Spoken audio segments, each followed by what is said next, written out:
Good afternoon everyone. Pradeep sir भी हमारे साथ हैं। Good afternoon sir. और हम लोग फिर आज एक नई शुरुआत करेंगे, बट ये पुरानी शुरुआत के साथ ही है ना, कुछ बहुत हटके चीज़ें नहीं हैं। जैसा आप सबको ध्यान होगा, हमने बहुत पहली वाली क्लास में जब मॉडर्न इंडिया की क्लास ले रहे थे तो हमने कुछ बेसिक रूल्स बताए थे कि आप किसी भी सब्जेक्ट को पढ़ो तो क्या क्या ध्यान रखो। जैसे सिलेबस है, रीडिंग्स हैं, ठीक है, क्वेश्चंस पेपर हैं, प्रैक्टिस हैं, ये सारे स्टेज हमने कुछ बताए थे। आप उसको ध्यान में रखोगे तो कभी भी कोई भी खंड को तैयार करने में आपको कठिनाई नहीं होगी, है ना। हर सब्जेक्ट का अपना एक नेचर होता है, पॉलिटी का, इकोनॉमी का, हिस्ट्री का, है ना। पहले क्लास में आपको ये भी याद होगा, मैंने समझाया था हिस्ट्री और करंट अफेयर्स मतलब एंडलेस चीज़ें हैं पढ़ने के लिए, जानने के लिए, है ना। हमारा बहुत क्लियर मकसद होता है कि यूपीएससी एग्ज़ाम में हम कैसे करें, क्या करें, है ना। आप सबको ध्यान होगा अभी कि मॉडर्न इंडिया की क्लासेस तो आपकी हो ही गई थी और प्रीलिम्स का पेपर भी आपके सामने है, मेंस भी अभी पेपर आ ही जाएगा आजकल में, है ना। तो जो मॉडर्न की क्लासेस मैंने कंप्लीट कराई हैं, मैं बार बार कहता हूँ कि हम जो भी पढ़ते हैं तो हम सिलेबस को फॉलो करते हैं, पुराने प्रश्न पत्रों को भी ध्यान में रखते हैं, बट हमारा गोल क्या होता है कि अब जो एग्ज़ाम में पेपर आएगा तो उसमें हम कैसे अच्छा करेंगे हम, ठीक है। हमारा गोल ये होता है। क्योंकि मॉडर्न की क्लासेस हो चुकी हैं तो आप उसको एनालाइज कर सकते हो बहुत आराम से। प्रीलिम्स वाले खंड में भी एनालाइज कर सकते हो। जैसा मैंने कहा था आपको कि जो प्रश्न क्लास नोट्स और विपिन चंद्रा वाली किताब और अपने स्टडी मटेरियल जहाँ जहाँ मैंने रिकमेंड किया था बनेंगे तो बनेंगे, नहीं बनेंगे तो आप चाहे स्पेक्ट्रम पढ़ो, सुमित सरकार पढ़ो, शेखर बंदोपाध्याय पढ़ो, बीएल ग्रोवर पढ़ो, नहीं बनेंगे। 1000, 1500, 2000 पेज और पढ़ लो फिर भी नहीं बनेंगे। उसका बेसिक रूल मैंने क्या बताया था कि तथ्यों की कमी नहीं है, पूछने वाले की मनसा कुछ भी हो सकती है।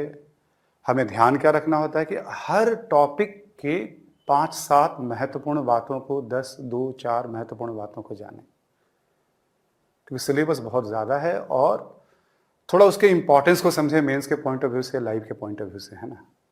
ऐसा नहीं है कि एक एक चीज़ों पे हम वर्क करते चले जाएं। ये शुरुआती क्लास में ही मैंने आपको बताया था, बट अब काफ़ी टाइम हो गए दोबारा, तो एक बार रिवाइंड करना ज़रूरी है। मतलब मैं मान के चल रहा हूँ, जीरो से स्टार्ट कर रहा हूँ फिर एक बार मैं, ठीक है। एकदम बेसिक बातों से शुरू कर रहा हूँ मैं। तो जैसा कि हमने बताया था, हम लोगों का सिंपल सा फॉर्मूला है कि हम बात हमेशा सिलेबस से ही शुरू करते हैं, है ना।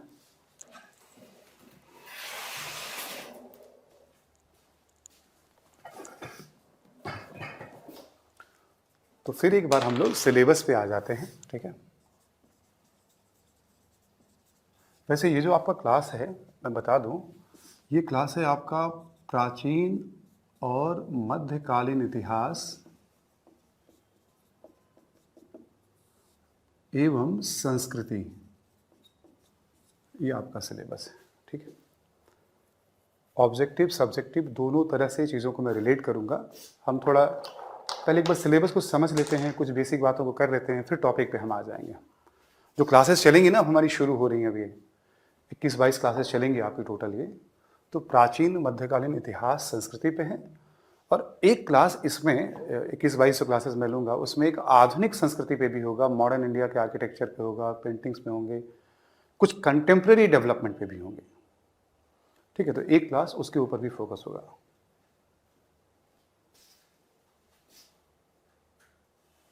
ओके, नीतीश और अशोक वगैरह ने कुछ एक बातें रखी हैं यहाँ पे, है ना। इसको कोई फ़र्क नहीं पड़ता है, आप छोड़ दीजिए उसको, आपने जो लिख रहे हैं आप मेरी बातों पे ध्यान दीजिए। आप मुझे वो ध्यान, कोई इशू नहीं है, हम एक अलग टॉपिक पे हैं। जब मॉडर्न की क्लासेस जिनकी नहीं हुई है वो फिर आगे हो जाएगी उनकी क्लासेस, ठीक है। कोई इशू नहीं होगा उससे, है ना। हमने कहा ही ना, हम जीरो से शुरू कर रहे हैं। अभी क्या हम सिलेबस की बात कर रहे हैं आपसे। हम सबसे पहले हम कभी भी शुरू करते हैं ना तो सिलेबस को समझना बहुत ज़रूरी है। आई नंबर 1, सब कुछ भूल जाइए ना आप, जिसकी क्लासेस हुई जिसकी नहीं, सब भूल जाइए आप, ठीक है। जीरो से शुरू करिए कि हमें करना क्या है इतिहास के अंदर, ठीक है। तो पहला गोल क्या है हमारा, ऑब्जेक्टिव एग्जाम में हम कैसे बेहतर करें पीटी के अंदर, ठीक है। आप सबको तो ये पता है ही कि पीटी में 100 प्रश्न पूछे जाते हैं, ठीक है। और अभी 2020 में तो अभी प्रीलिम्स, अभी मेंस हो रहा है, अभी कट ऑफ आया नहीं उसका, एक तरह से हम कह सकते हैं उसको हम। बट आप देखोगे तो 100 प्रश्न में जिस भी स्टूडेंट्स का 50 प्रश्न सही है, यानी 100 मार्क्स, 100 प्रश्न का मतलब क्या हो गया, 200 अंक के प्रश्न। पिछले 4 वर्षों से बिना किसी शक के जिसका 50 प्रश्न सही है वो मेंस दे रहा है, 50% में, यदि नेगेटिव को हटा दिया जाए तो। ये जो 100 प्रश्न पूछे जाते हैं ऑब्जेक्टिव के अंदर, आपको ये भी पता होगा कि इसमें हिस्ट्री की एक बड़ी भूमिका है। ये जो 100 प्रश्न पूछे जा रहे हैं, ठीक है, इसमें ज्योग्राफी है, इसमें इन्वायरमेंट पे क्वेश्चंस होते हैं, इसमें इकोनॉमी पे क्वेश्चंस होते हैं, इसमें पॉलिटी पे क्वेश्चंस होते हैं, इसमें करंट अफेयर्स पे क्वेश्चन होते हैं, और जनरल साइंस पे भी क्वेश्चन होते हैं, जो सिलेबस आपका दिया हुआ है, ठीक है। ये सारे के सारे सिलेबस क्या है, इंडिकेट कर दिए गए हैं, ठीक है। पहली बात मैंने क्या बताई आपको, ध्यान रखिएगा, पीटी क्वालिफाई करने के लिए आपको पिछले 4 वर्षों के ट्रेंड को देखें तो 50 प्रश्न यदि आपका सही है तब आप उसमें हैं। लेकिन एकदम श्योर होना चाहते हैं तो आपकी कोशिश हमेशा होनी चाहिए कि 55 से अधिक प्रश्नों को सही करें, ठीक है, आउट ऑफ 100। और ठीक है, और आप ये ध्यान रखिएगा कि क्या एक आ गया है विकास दाहिनी तरफ, कुछ कुछ इस पर चल रहा है। अच्छा, ये मेरे काम का नहीं है ना, ठीक है ना। नंबर 1 जो मैं कह रहा हूं आपको, है ना, आप सब लोग बैठा लीजिएगा, बट ये ना हम और आप तय नहीं कर सकते हैं, ये ट्रेंड के आधार पे मैं कह रहा हूं। क्वेश्चन आसान होगा तो 53, 54, 55 कटअप भी जा सकते हैं। क्वेश्चन टफ होगा तो 45, 46, 47 प्रश्नों पे भी आपका हो सकता है। यानी हमें हर खंड में एक लेवल मेंटेन करना चाहिए, नंबर 1। नंबर 2, यूपीएससी ने कहीं भी ये एक्सप्लेन नहीं किया है कि किस खंड से वो कितने प्रश्न को पूछेगी।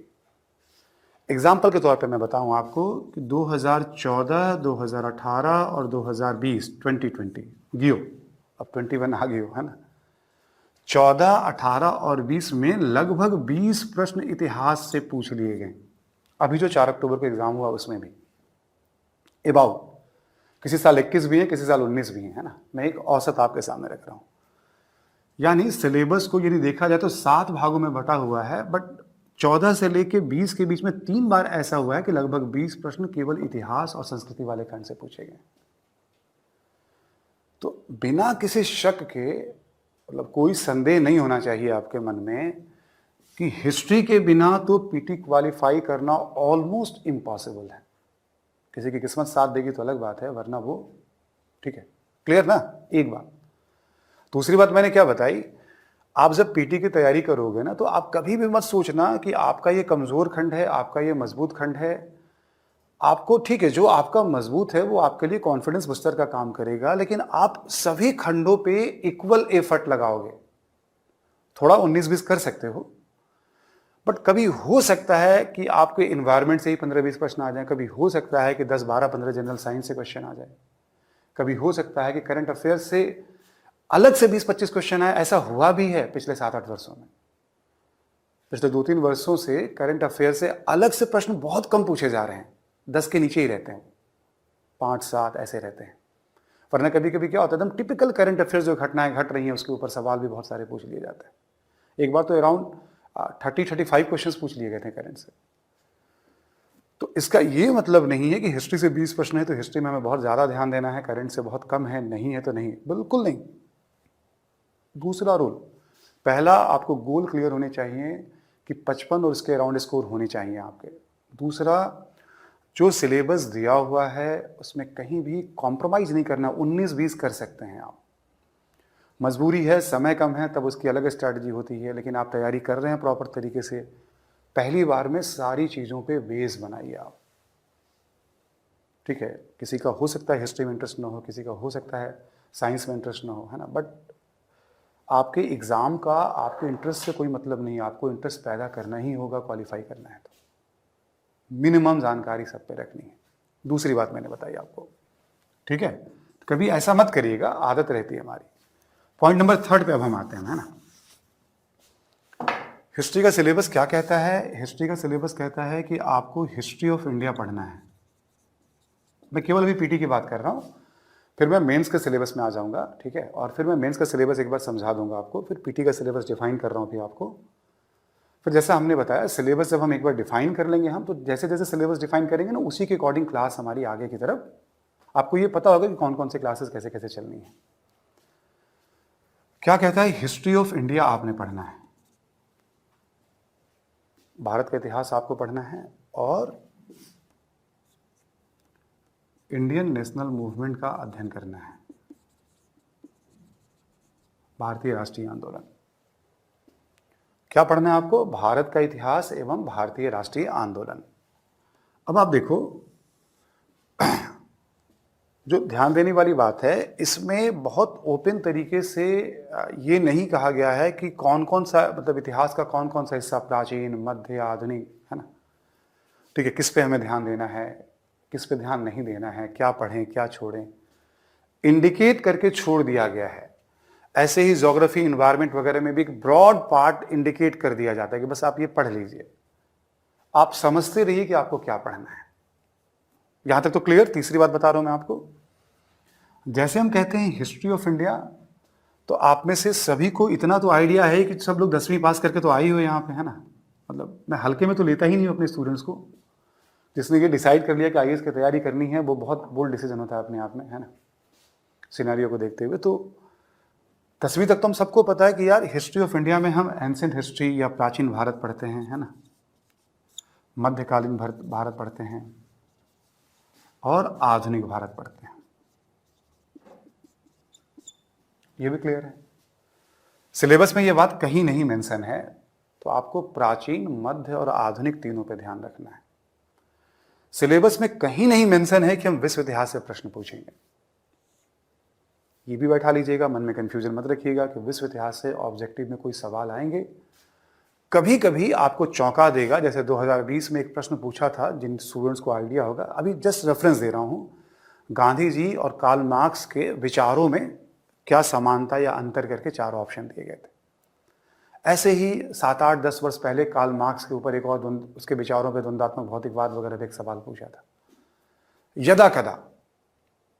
लेकिन वो ऐसा सवाल है जिसका विश्व इतिहास से कोई रिलेशन नहीं है ना। तो कभी भी मत रखिएगा कि विश्व इतिहास से प्रीलिम्स में कोई सवाल आता है। विश्व इतिहास नो, ठीक है, केवल भारतीय इतिहास से सवाल होंगे। अब आपके मन में यह आएगा कि जैसे हिस्ट्री से मान लो 20 प्रश्न पूछे जा रहे हैं या 15 प्रश्न पूछे जा रहे हैं, एवरेज तो मैं 15 ही मान के चलता हूं, 15-16, औसत है भी 15, ज्यादा ही औसत है। तो हिस्ट्री के किस खंड से कितने सवाल पूछे जाएंगे, प्राचीन, मध्य, आधुनिक, ये भी क्लियर नहीं होता है। 2020 और 2019 यानी अभी जो पेपर हुआ है अक्टूबर में, लास्ट ईयर, अब हम लोग ना, आज 7वां दिन हमारा नए साल का है ना, 20 को हम छोड़े हुए 7 दिन हो गए हमें, ठीक है। 20 और 19 के पेपर को छोड़ दें तो ये क्लियर होता था, यदि हम 15 क्वेश्चंस मान लें तो लगभग 9-10 प्रश्न मॉडर्न इंडिया से ही पूछे जाते थे। ये पॉइंट पे पहुंच रहा है ना आप लोगों तक? लास्ट 2 इयर्स के पेपर को छोड़ दें तो आप समझ लो 70% क्वेश्चन, 75% क्वेश्चन आधुनिक भारत से ही पूछे जाते थे प्रीलिम्स के अंदर। पिछले 25, 30, 40 वर्षों का ट्रैक रिकॉर्ड बता रहा हूं मैं आपको। लास्ट 2 ईयर से ना यूपीएससी ने थोड़ा गियर चेंज कर दिया है, ठीक है। लास्ट ईयर यानी 2019 में मध्यकालीन भारत से 7-8 प्रश्न पूछ लिए गए, और इस बार एंशिएंट हिस्ट्री से 8-9 प्रश्न पूछ लिए गए। मॉडर्न इंडिया का ग्राफ थोड़ा नीचे चला गया, 5-6 प्रश्न यहां से हैं, अभी भी 5-6 प्रश्न पूछे गए। मन में ये बात आएगी ना कि ऐसा क्यों? ऐसा इसलिए कि सिलेबस कहता है हिस्ट्री ऑफ इंडिया, तो हिस्ट्री ऑफ इंडिया का मतलब भारत का कंप्लीट इतिहास, चाहे वो प्राचीन हो, चाहे वो मध्यकालीन हो, चाहे वो आधुनिक हो। यूपीएससी ने कभी भी किसी सेगमेंट में नहीं कहा है कि मैं किससे कितना पूछूंगा। कभी भी तैयारी में ना आप, मतलब कितना भी कोई कह लेना, अच्छा इससे ये कर लो, ये कर लो, पहली बार में आप सबका बेस बनाओ, एनवायरनमेंट का, साइंस का, इकोनॉमी का, पॉलिटी का, कोई कॉम्प्रोमाइज मत करो। उसके बाद आप अपने इंटरेस्ट के हिसाब से किसी में थोड़ा एफर्ट बढ़ा सकते हो, किसी में एवरेज रखोगे। छोड़ने का तो स्कोप ही नहीं है, क्योंकि जीएस से ही हम पीटी, इसी से मेरिट डिसाइड होती है। और तैयारी की बिगिनिंग में इस तरह का थॉट लाना आत्मघाती होता है। किसी की मजबूरी है, कोई वर्किंग स्टूडेंट है, उसके पास टाइम कम है, तो कैलकुलेट कर लेगा अपना वो। हम कभी वैसे कैलकुलेशन वगैरह बताएंगे आपको, हम भी अभी थोड़ा आगे चलिए आप, है ना। फिलहाल तो नहीं। इससे क्या मैसेज आता है? हिस्ट्री को कंप्लीट पढ़ने की जरूरत है। क्लियर? हिस्ट्री ऑफ इंडिया का मतलब। वैसे ही आपको सारे खंड में सिलेबस को समझने की जरूरत है। अब एक बार हम लोग क्या करेंगे, प्राचीन, मध्य और आधुनिक के बारे में थोड़ा बहुत एक खाका खींचेंगे। आधुनिक का खाका तो अलग से खींच दूंगा मैं, डोंट वरी, ठीक है। एंशिएंट और मेडिवल हिस्ट्री और कल्चर पे भी हमारी क्लास है इन दोनों की, है ना। एक बात और, ये पीटी का सिलेबस है, इसमें कल्चर वर्ड कहीं भी नहीं लिखा हुआ है। तो कभी कभी आप ये भी सुनोगे आसपास जो सीनियर्स होते हैं, दोस्त वगैरह होते हैं, कि एंशिएंट और मेडिवल हिस्ट्री में केवल कल्चर वाले खंड को पढ़ लोगे ना तो एग्जाम बहुत अच्छा हो जाएगा। कुछ हद तक ठीक कहते हैं वो, बट कल्चर वर्ड नहीं लिखा हुआ है। और एंशिएंट मेडिवल हिस्ट्री में केवल कल्चरल हिस्ट्री से ही प्रश्न नहीं पूछे गए हैं पिछले 2 वर्षों में या उससे पहले।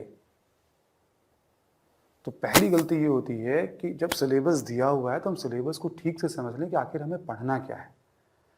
हम अपने मन में ख्याली पुलाव ना पकाएं, या बनी बनाई बातों पे, या 2 4 5 कोई क्वालिफाई कर गया, नकल करने की कोशिश मत करिए। जो क्वालिफाई करते हैं उनको समझ इस बात की होती है उन्हें क्या करना है, तभी वो क्वालिफाई करते हैं। और कहीं ना कहीं से गाइडेंस होता है। क्वालिफाई करने के बाद कोई कुछ भी बोल जाता है, अच्छी अच्छी बातें भी शेयर करते हैं, फालतू फालतू की बातें भी शेयर करते हैं, हम सुनते रहते हैं। हम तो पिछले 15-16 वर्षों से क्वालिफाई करते हुए लोगों को देख रहे हैं, दर्जनों लोगों को देखते हैं, कभी कभी सैकड़ों लोगों को भी देखा है हमने, है ना, क्वालिफाई करते हुए। तो सिलेबस पे चलिए आप। आपका संविधान क्या है? सिलेबस।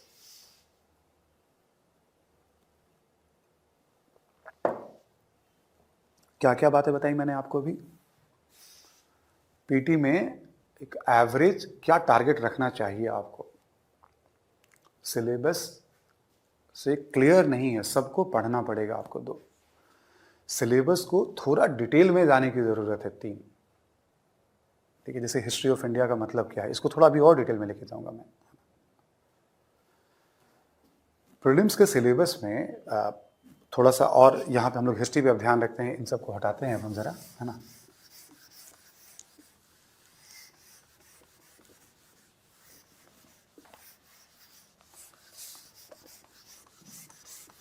सिलेबस क्या होता है आप ये समझ लो कि आपको जैसे दिल्ली से कहीं भी जाना है, एग्जाम्पल के तौर पे हमें दिल्ली से मुंबई जाना है बाई ट्रेन, तो हमें पता है कि भाई कौन कौन से स्टॉपेज होंगे ट्रेन के, है ना, कहाँ कहाँ हमें रुकना है, किस किस स्टेट से गुजरना है। सिलेबस बस वही है, वो रास्ता बता देता है किस रास्ते पे आपको चलना है।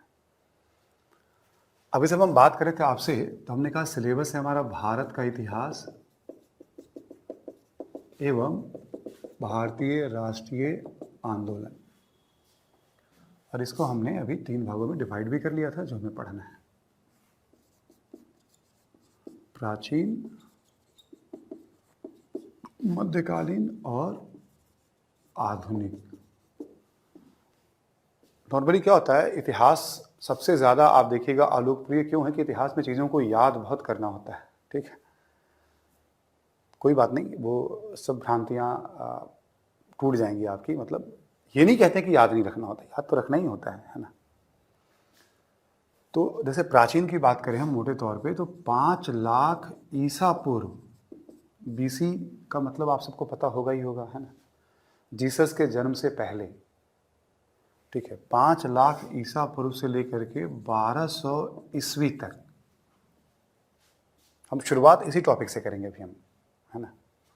उसके बाद 1200 से लेकर ईस्वी से लेकर के 1750 ईस्वी तक, ठीक है।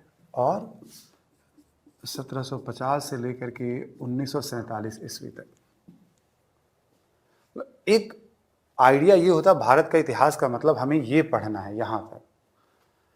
अब रिसेंट जितनी भी किताबें आती हैं उसमें आधुनिक भारत के इतिहास को एटलीस्ट 1947 से आप देखोगे 64 या 75 जो इमरजेंसी इंदिरा गांधी ने लगाया था, बहुत सारी किताबों में अब डेवलपमेंट को खींच कर वहाँ ले जाया जाता है।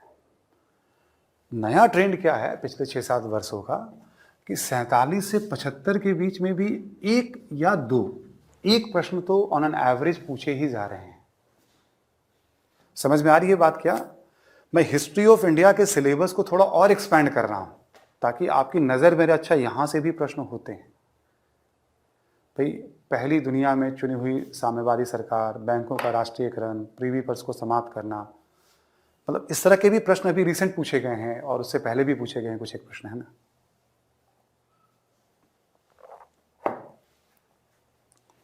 इसके अलावा समसामयिक इतिहास एवं संस्कृति से भी प्रश्न होते हैं।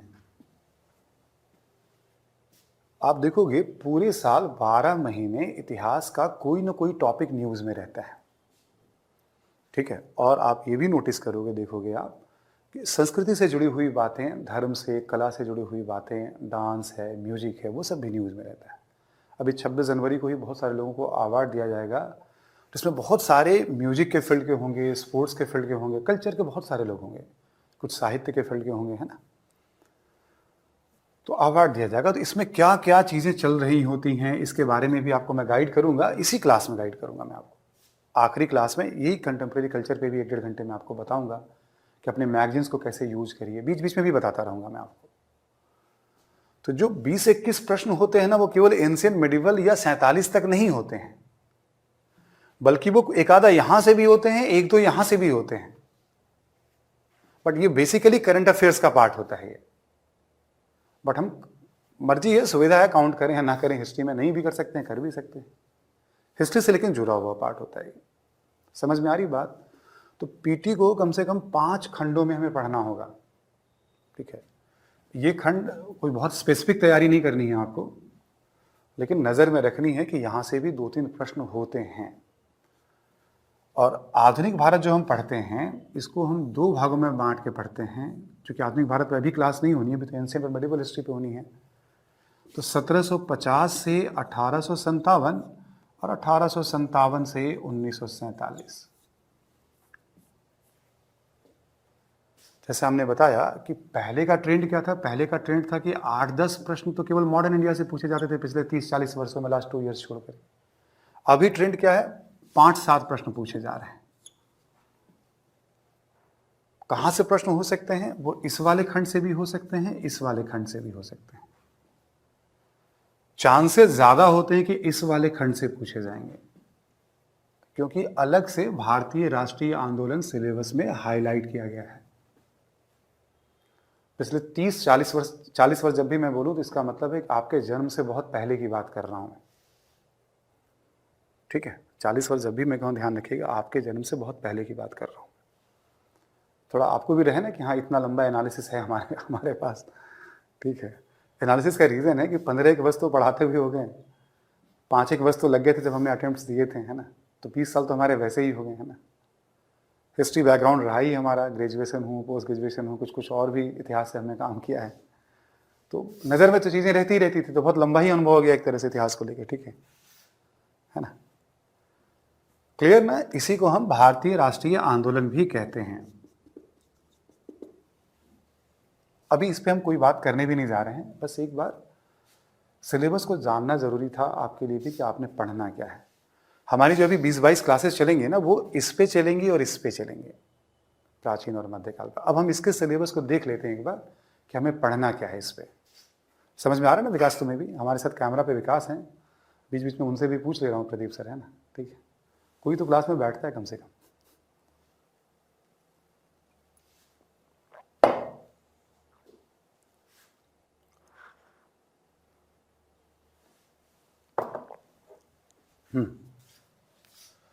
आई होप कि आपने नोट कर लिया होगा।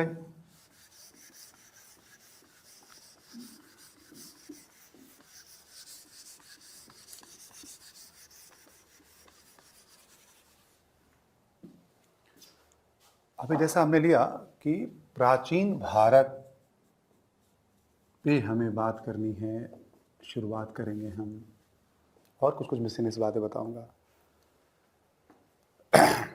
तो जो प्राचीन भारत है, मैं कुछ कुछ चीज़ें बताऊंगा आपको, जैसे काल विभाजन क्या होता है, इतिहास, एक ऐसी समझ जो थोड़ा ठीक लगेगा आपको। बाकी उसका एग्ज़ाम से कोई रिलेशन नहीं है, लेकिन किसी विषय को पढ़ते हैं तो कुछ कुछ जानकारी तो होनी चाहिए हमारे पास। कभी भी आपसे जैसे कोई ही पूछ लेगा घर में, अच्छा क्या क्लास चल रही थी, तो इतिहास होता क्या है इतिहास, तो मुश्किल में पड़ जाते हैं कई बार। हाँ, क्या बताएं इतिहास के बारे में।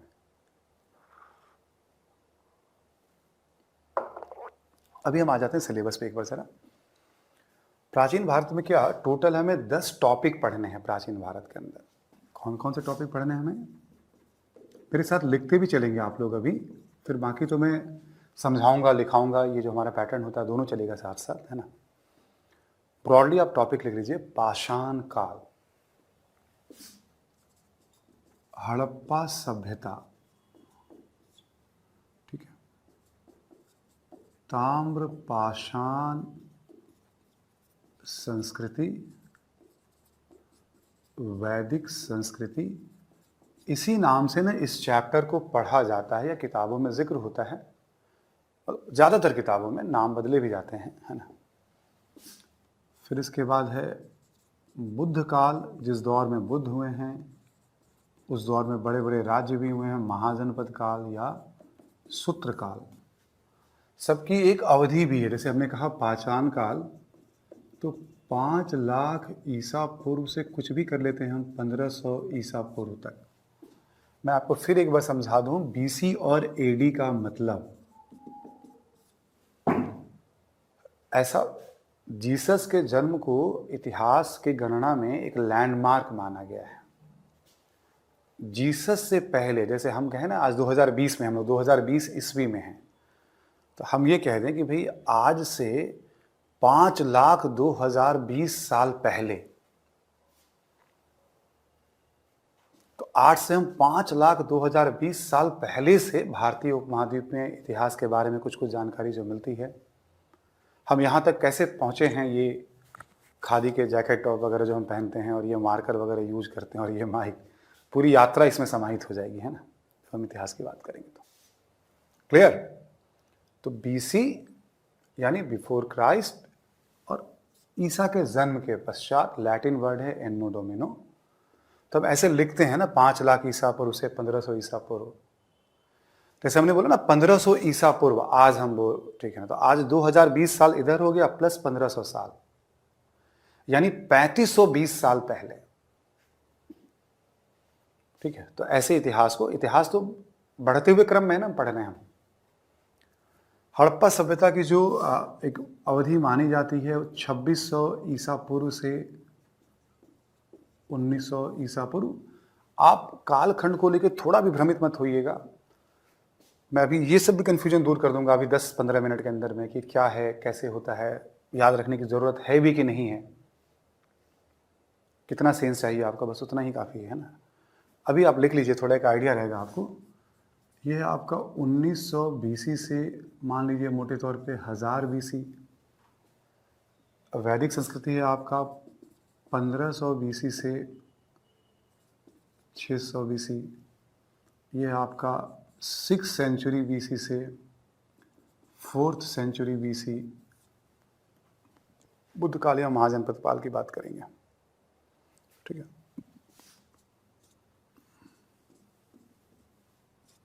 और इसके बाद मौर्य काल के बारे में थोड़ा बहुत आप सभी लोग जानते ही हैं। 322 ईसा पूर्व से 185 या 84 ईसा पूर्व। जितना हम पीछे की तरफ पढ़ेंगे ना इतिहास, गणना में उतनी ही कठिनाई है। जितना इतिहास नज़दीक आएगा मॉडर्न इंडिया में, मुगल काल में, है ना, मतलब उतना ही सरल होगा गणना, काउंटिंग जो होगी। उसके रिकॉर्ड्स ना हमें बेहतर मिलते हैं, जिसको हम सोर्स कहते हैं हिस्ट्री में, ठीक है। मौर्य काल की बात हो गई आपसे, है ना। मौर्य काल के पश्चात हम यहाँ पे, तो मौर्योत्तर काल एक टॉपिक है हमारा।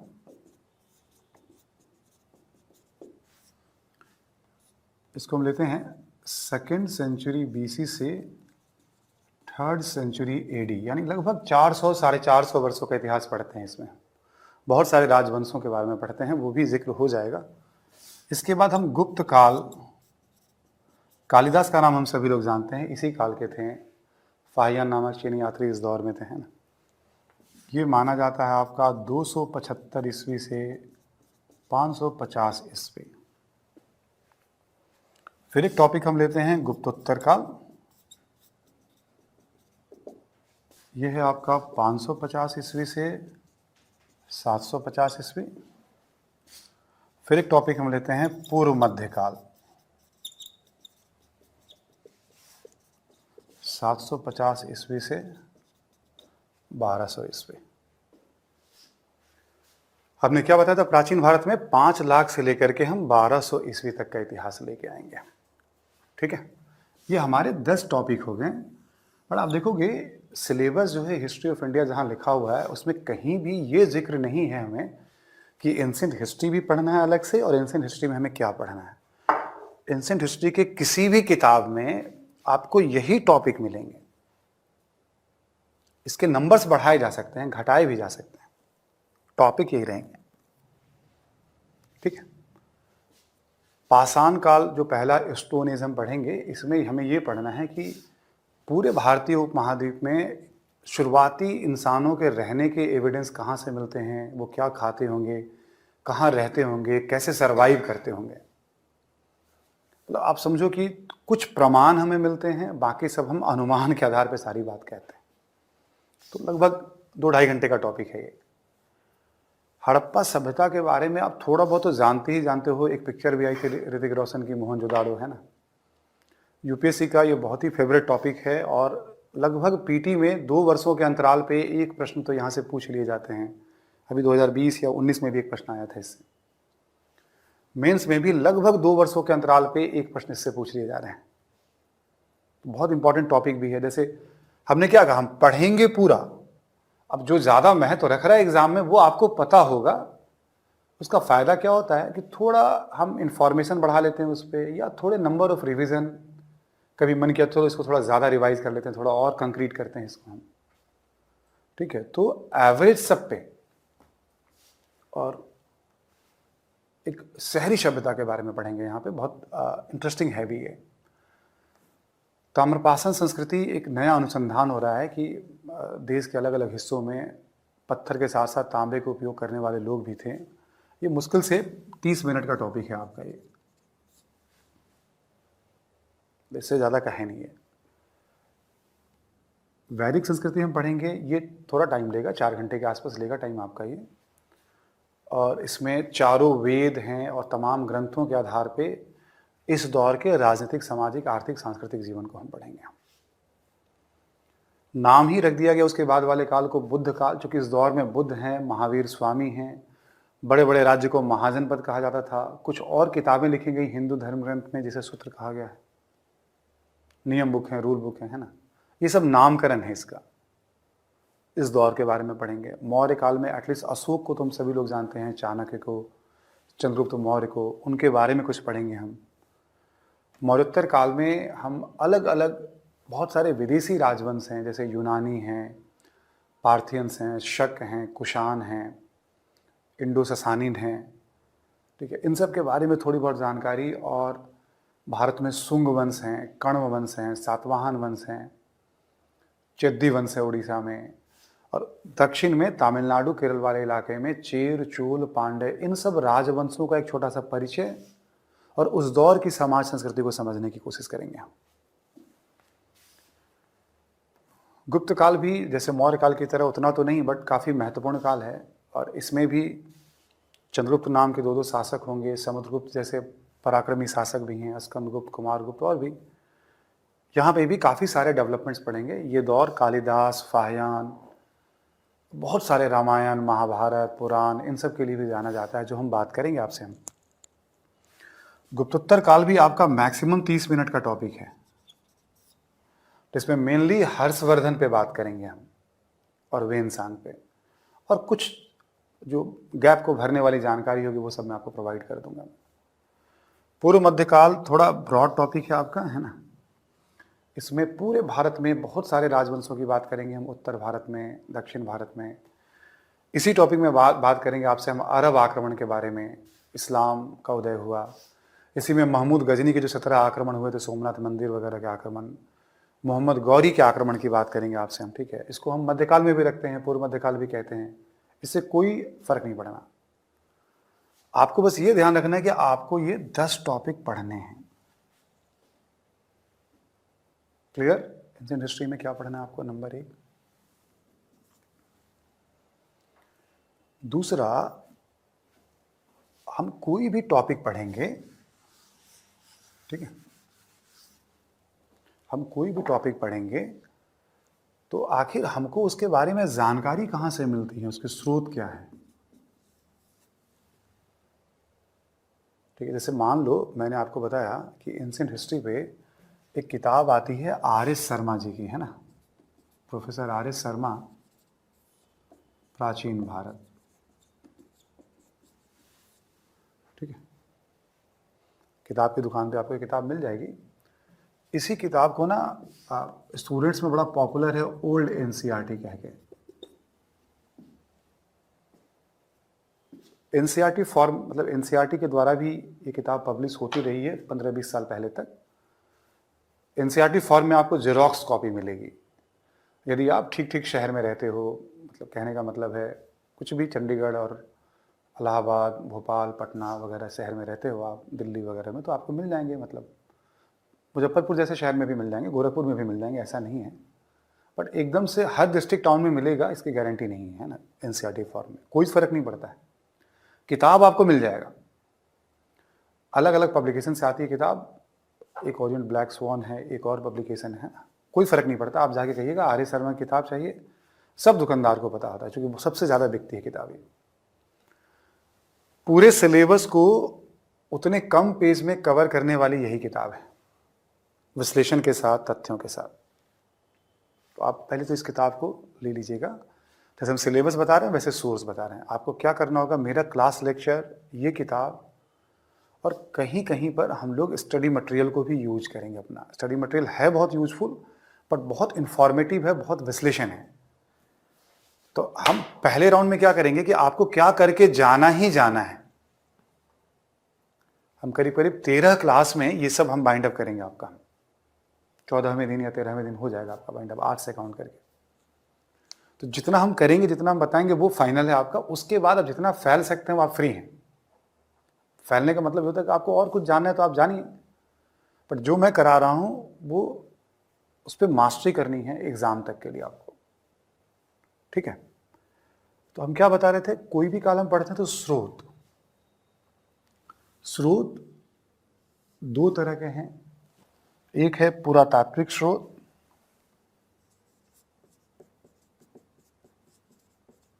और एक है साहित्यिक स्रोत। पुरातात्विक स्रोत, archaeological sources and literary sources. पुरातात्विक स्रोत का मतलब होता है कि जो भी भौतिक अवशेष हमें मिलते हैं, जैसे मान लो कोई इमारत हमें मिल रही है ना, कोई भी भवन, पत्थर पे, धातु पे लिखे हुए कोई लेख मिल रहे हैं जिसको हम अभिलेख कह सकते हैं, कोई सिक्के हमें मिल रहे हैं, चित्रकला के साक्ष्य मिल रहे हैं, बहुत सारी वस्तुएं मिल रही हैं किसी काल की। जैसे मान लो दिल्ली जो है हड़प्पा सभ्यता का एक शहर था, सपोज दैट, और हम लोग जहाँ क्लास ले रहे हैं बहुत बड़ा मिट्टी का एक ढेर पड़ा हुआ है। थोड़ा बहुत आइडिया लग गया विद्वानों को, ठीक है यहाँ पे पुरानी चीज़ें हो सकती हैं, यहाँ खुदाई, एक्सकेवेशन शुरू हुआ, बहुत सारी वस्तुएं, ये मार्कर मिला, डस्टर मिला, ग्लास मिला, सैनिटाइज़र मिला, आज के हिसाब से मैं कह रहा हूँ आपको, ठीक है। और भी चीज़ें लगा लो आप, ये सब बॉटल वॉटल है ना, तो इन सब वस्तुएं है ना। तो इसको क्या कहते हैं, आर्कियोलॉजिकल सोर्सेस। जो पूरा वस्तुएं होती हैं उसकी अध्ययन की एक विधा है आर्कियोलॉजी। ये जानना ज़रूरी है शुरू में, क्योंकि आप जो भी चैप्टर पढ़ोगे ना उसमें हम लोग बराबर सोर्सेस की बात करेंगे एंशिएंट हिस्ट्री में। यहाँ से ये मिला है, यहाँ से ये मिला, उसके बेसिस पे ही बात की जाती है। और इन सब चीज़ों को सरकार जो है बहुत महत्व देती है। इसके लिए एक संस्कृति मंत्रालय है, इसके लिए कानून बने हुए, इसके लिए आर्कियोलॉजिकल सर्वे ऑफ इंडिया है, कुछ संस्थाएं काम करती हैं, कुछ अंतर्राष्ट्रीय स्तर की संस्थाएं काम करती हैं। इन सबको संभाल कर रखा जाता है। दूसरे शब्दों में इसे धरोहर के रूप में देखा जाता है। मुख्य परीक्षा में अलग से सिलेबस में लिखा हुआ है कि आपने धरोहर भी पढ़ना है। अभी तो मैं पीटी की बात कर रहा हूँ और सिलेबस समझा रहा हूँ, फिर मैं मेंस की बात करूँ।